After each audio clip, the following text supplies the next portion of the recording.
Nirmala kenyam biakamal kanor online TV channel ke jan gwasame bana rachame bana jokwen ke kwi neni kin warte cha yen kirma yadit rewich ke juba netin kontin chunkel ke Dr. Riek Machar ke kuma spele mayo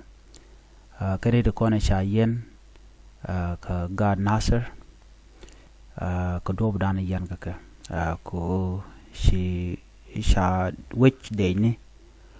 chaja dak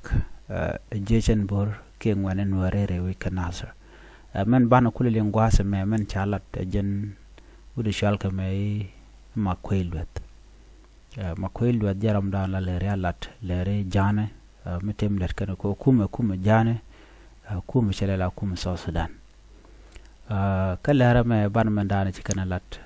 ka kwinen konen chayen alad noren konen chayen ban jawanda en chalat ponden Michael Makwelwes ban jelin kel gwadame raja me chaja pilot lada je ka chanka wal baro shime ngayen no pan ci raja no jaram nana te ka lonko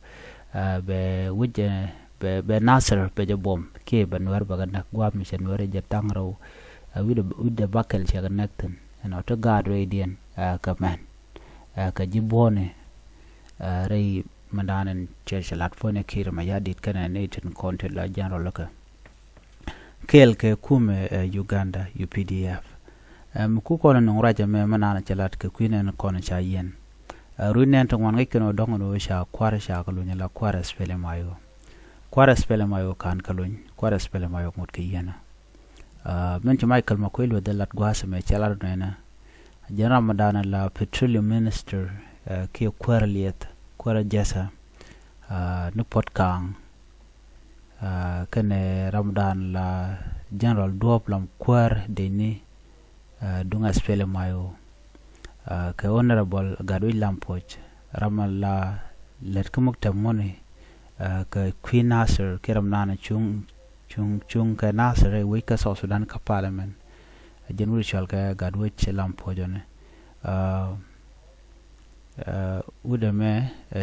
general duoplam rana spele mayo jaram nana chayen ke Gadwi Lampoch en medan chana ilingano jen e chajalu nyene ka gwasedan bana kula lingna manana chalat Michael Makwelwes ke dupten kontin chalat reason ke dob dan dong chicken go moyri ka ja ka jan gwasame ka je kono ngat ba gwanu ngum le roda but ko dial ka nyankot dong be le te ka gwat mi ba ko lungi ja men chalat gwase me ko kon le lat chalat unene Michael Makwelwes ko jana lan le ya la de jang ke dinka government ke jang the council ngai kone la dit janten content kwa Sudan le yen ga kwidi na kan jang changte ram gor kan na kan ram ku kan torture ka plan ke no kon te ka right kan la jana gwada men kan Port Kang kwar petroleum ka dowlam kwa dini asfela mayo ka honorable Gadwi Lampoch ramalet kumukta mone ka kwi Nasser ka ne ti telemede ne letkaka lama jek ko ngoda tekan ka lwang ka tekan ka power and power mo jaga ka ko chaga chukuma mala kum kirm yadi kuma jane chaga btiap ko de ka teji winmon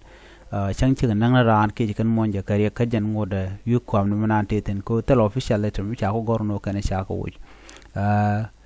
Michael Makwelwe de gang kwarian ka ko chine ga de mo kerek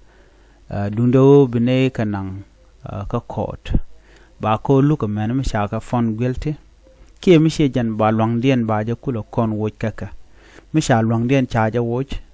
yo bikan man jeg de kana kulat kaka bikan kulo lat so long kwer manana te ka ja ka ko telam ba tiap ka raja mala da Michael Makwelwe so men bi angai gwasa me la kum kirma yadit then a tribal government che o manga yana malet kana tama nika gwasa da ne che kan gad no re kan yen ke jas fele mayo shaling no cha tan cha lun ba ne jen dangro wangut ka yen mrai kono very powerful people chicken ga yen kan dial mut ka lwag yen shuman tama ka chala do kan they are interrogating them tikan ka en me de kuliti jo ka ne ti let ka kwi mal ka ko de malar te kam South Sudan di al de malar bere which ano gaya na men kulitin jane ga de chala do ba ka nang gwalok ba ko luk en de kuluk jamo kwaje ja e kwire ka mana ji to ka Nasser tell me nangatin ka connection but kum kirmi ya di la ne kun la ka use lo be kule jaka ka yan la dan let kana na kane de kon tela ji Nasser ke de la na kan wore ka janno ku kan ga Nasser ku kan ga target no de al ko ken bitken teramal laptop de teramarit so en me pen woro de ka rajo quarto dit tetere kum weekend kirmi ya dit lede ti churian lot nakan wore ni do dan dan gol toge di toide naga ke mana gade ti ne guyen turne ken so men bi ngai ke kwi gane dang jog ti ten kontin cha yen kirmi ya dit kane dang wal baro koken ko chala ne job jandang ro bani ti ke kane konen dongwi ken o te ko long mi di long wude me jen wude dan en te ko long mi di la garwi lampoch ramlet ko kwi ngone Nasser so gui kenen o jaram dana te tetten but kirmi ya de jaram dana le teacher dian lot teram ci jogono jin lene me okay but a free plant mi chala da ken kuma kirmi ya dit la kuma jana ano bikan mishir kana me bikan alat so agenda na gor no de nyoga yekel aname ano kan gar chala do ba kanang ka relok dino miche korche wa woni amre wit ka great up na state kan jongle kam jane kan nuari ke kam je jan bor kan kuma kirmi yadit ke de ni Uganda ba beja mat ko warati ba ke ba gada ba kolon ba mbe beje long ngoda jet loy ye tiam te chiro den lat kan kon ne gak te roy mishalat kwar rat moch tang charge link video manan ci royten ka to English ana ajana kuma South Sudan ci karodian mat ke Uganda la dini Uganda ci karodian mat ke RSF Rapid Support Force dini Sudan ana dini Sudan ci chala no chicken nuare ki dini aswele mayo chicken ganak both ko do brana chalat ke ja but kan confirmation kan no check no man cha video ni cha gwich bada jenda na to ko nyong man chala de longbo arese ba wa beken kalong shuk la beka nyen goda na beken kwal ku goda na wutin ko roya na chalat duno kane konte misha video ngin sia ka gwi chigan la no kan kan gor kan no bukan war beken kan ak chigan chigan na nyot video no kon ka kan chigan na kan dial kan ne kon ya nak kana ngach so chan pek din chana men chen gwado mako ngan ka long pek dan chalat bat ko ke jeno she dia tok bat duno jenda na ci tok non bar manan tok wi de aresa ban jeling ko ngoda ko kono woni are we kan Nasser tiram ngai kono okay a ci kirma ya di charen yal ya ce jakna ko gwa sedan January te shop ko jendang ro shagana kare we kan Nasser karwada kan wara to chega book ka helicopter so to jibon tekten jan ba ka jena he nyago boko lungo shuk jene bakal chega nak kene badak to take a boat na badak to ken ka boat ko lungo shuk nyago bok bogon to ko ken ne wal bakal ke woni ne ngwan ka gad re we Nasser ala gad kana man ne ngwan ka gad kana man chiaganen akene ko na naga kirma yadit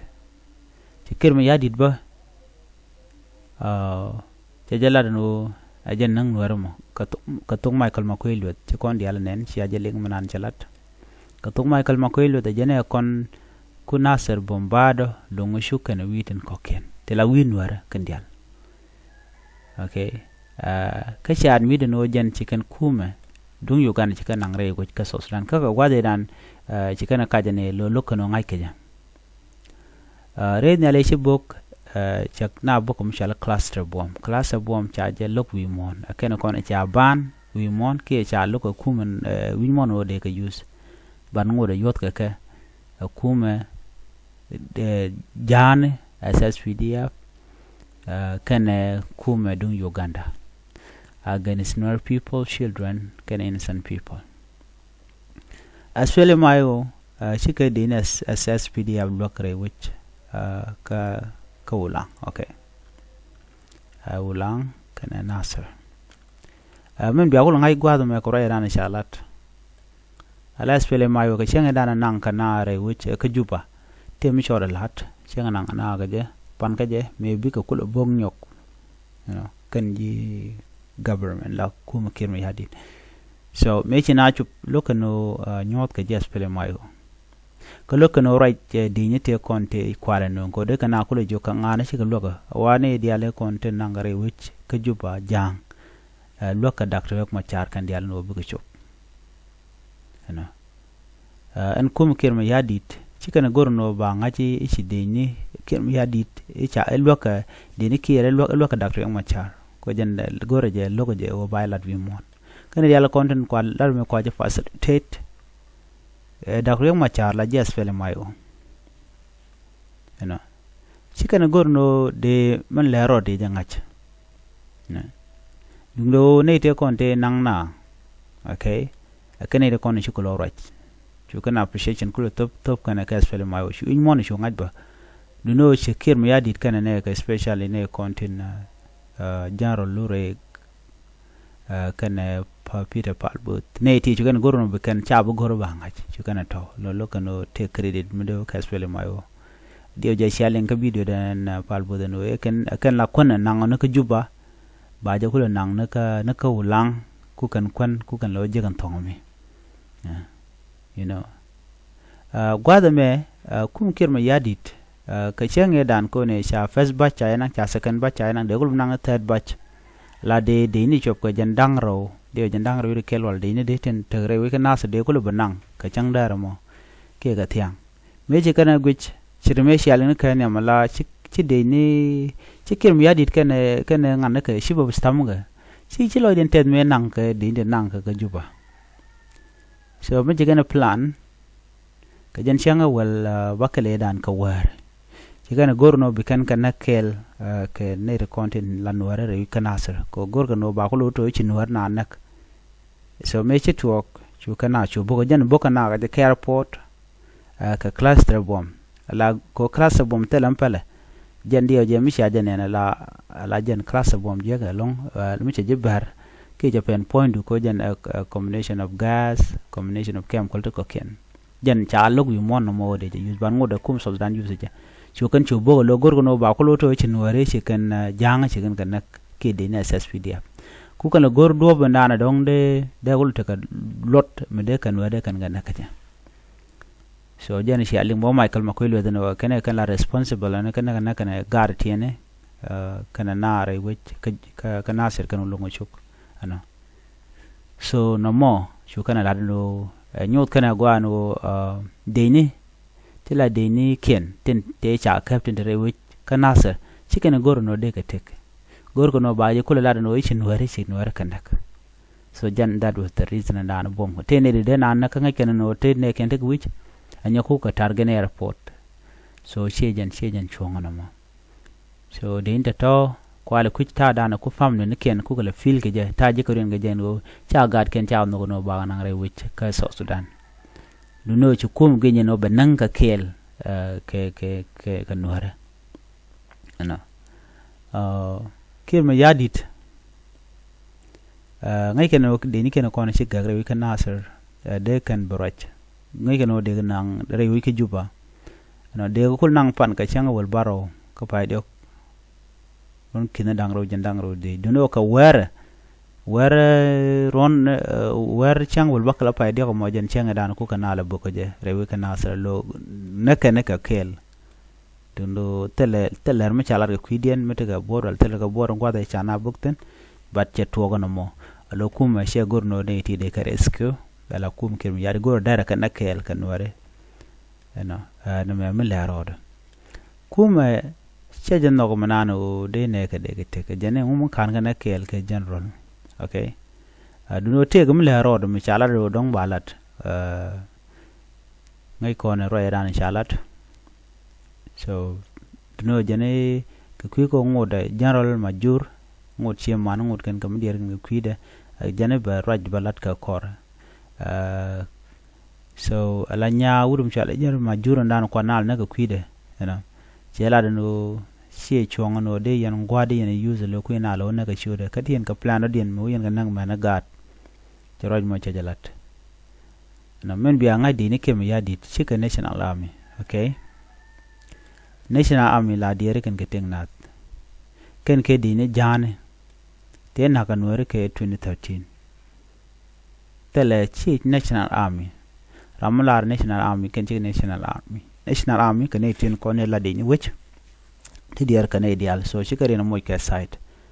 ban na me malat kan national army ki ramu jogo no itna me national army ki ladaje kajana mo kweren kebdi ni siami chalat chajaleng la chief of defense minister chikanad no ne na katok jane no bika majur dak bikana chol kana jana lokoken akana iten kon tintu wich pindiana tamana kan chawrai ma chayelat katuk jana no bikan majur bikan chol kana koken akan bika wun berdien mishalar martin manyel manyan chol wajan hagena ka 1980s ala ron mi chewelong chi 1991 chi mo chi 2013 but mi chuna ga 1980 akana bikan chol bugan warna kaje akana bika wudo dim chal jong rur bikan nyogo mi chol kana bugan warna akana bika majuro pa ina ka kanasir bikan nyogo mi chol kana no akana bikan ga chol kan dial kan ken te konte chanak so national ramai la defense minister ka nation kire we kele ka jano lada go be banwer bagana ki bane ken baga chol na kana nware ka jana cha kwanye e lat kana e kwarwu na mena nyu da jagwano kan dite shi ka national army ka tribal militia ta kwala use ta chi uniform di kan ga lat ala la nyot kana no kana ka national army ka shi jan so already shi kana yik reveal ta manan ta ka an gwada mo ci damane majur ba ci kana nyolat anu bike dagreng machar bikan nak kan gune bne nak bne ngwak bne ngok so me trade bone kuma nan chala da ken hello flan bo kake no bikan let carry ben okay en kirma yadit chelat ba gwanu bikan ne bikan ga yik chol ki bikan ga dil chol national army dung ker mi yadi de dung dine dung jane si dung South Sudan ke leo ko national army la loga ni joy dial cha loga ni specific tribe okay cho da ma da bore ring ni tan ko lat ko rien la gangana na so la convince na cha na ke bom cho da ma da ring ni te la rodian ke ni ker mi yadit si ke ni South Sudan ke dini jane ke dini dinka government karware shi are kan jitok kam jana ba shi ajanen munyu da gwano jang karodien tega korbai do jang nyinga karodien jang tan tare we ka warap nyinga kam ne ken kan karodien but for once kan kirma yadit kan national dun namon ke SSP da kan jaman jak baga kapkor kanyen kan ka fonde ka che gwada pa shi kan da kan dini SSPDF ka tal mi chalel parta me cha dung nware mere wi kanasir she ku me dung den kem ya de ni ka dial ke de wi da dien la de Uganda she kan angre wi ka juba ko ban war wona ka queen war ko shi kan nyen ke shi ga general majur shi kan nak ko la ne shobri shi kan nak ka ne shobri sha na go ne ken karo den la general ka tal mlat kana ban mi cha dung nware men ta mi chi nong no wech chi nong ni de ni ko ken ko ban war ba nak okay so no de jadana cha nong ki men chi kan jur o bi kan war bi kan ba nak de yu gana sha ne re ki juba bang ba ko bu war ba nak tan amale rode ki ma yadit ram go no ban war ba kan chen nak den che tung tok ba tal mi din ma lat kelong kan den cha nak ka Nasser kana lungu chuk already che nyu the no Kir is planning to create more problem ko target open where baka genocide ke ba massacre and president of South Sudan. Okay, nyong mon biya ngaj bonne re kone Kir ma yadi ke yen kan dial kan wara. Okay, and national army chicken ne ken chicken ga den nak chede talk mono dianan chi confusion no kan etong wan why army chi ditch ken ke kwarbu nam ne ken la kanedi la ren real committee kre ke to re duar mo biken kulo la re duarien bikarin kula ganga ja lo chi kan ne take a specific place mitegatin abde ko cholo kan army no ejije bor region lo chal ge jeje bor ka taran la kan pongen kan mo ko poko ja ki bukana la kan buko pok la ngul puko ten kon bukana bugbe kan kula to bor ajen chal ka why army money ko why am ba ke wani chol kano kan shika ne to gore kume. They are not looking for any position in the government. They are simply civilian fighting for survival to protect their community. So they are not army or whatever the Kir ma yadit cheke latinone. En jejen bor shaja paichak mitatin en jeje bor chenye ne kan ke national army nyene kan ke janga jan gwasme kunen mental national SSPD by the way she national army ya kai ne jan ke jang tetenone jang de konde nakan wore ke 2013 ano kir kamanen yana ka Kir ma yadit ko ngeje no de de manane de jane ajen mo ko kum Uganda ko ile no re wiki jupomo ano so no mo ajen na le road na kiangaje no Kir ma yadit onno no dara kume Uganda dara ja kompinya ne de ni mechi ke chomno wal mechi cho bujuba cho wono no be kompingo cha the president cha janga ba cho la re tele dich ya ling boko to Michael Makwelwe dundo mechi gat Museveni lamma hoze mechi uraja no shi aje kulo no ladje ne yotne re wich ka juba so bene de dabne lo jok ajene ku ina nen pan ka korga mechi ken strike kana lat la tay ti na bom waje ka class bom re wich ka Nasser kana lungu chuk ajene ku kana lat yes kum Uganda te kel ka kon ko be wich be jabagang nungo ka ko bu nuar benak by the way telm do dien mala dien beka ko bu ka nuare be kan ka benak bika kum South Sudan be kan bengang be special Kir ma yadit be kan bugang ko Kir ma yadit ya fail already telm dien melade Uganda soldiers be kare wich ka juba ko be kan nuare nak ajana te kan ka jare wich ka juba telm do dien aregan tuok ka jang tino go South Sudan ba loire kur ka jang kan go South Sudan ba nyoko loire kur ne shikanware okay shirman ji tore we kan Nasser kan ko credo ne kan nang nuar mo gwade bokanatin ka cluster bomb karenial so kenir kon tin nakanware ka kenir kon tin to ko kor rewe ka South Sudan nuari bomba ka tin kon lat karodian biya tagamal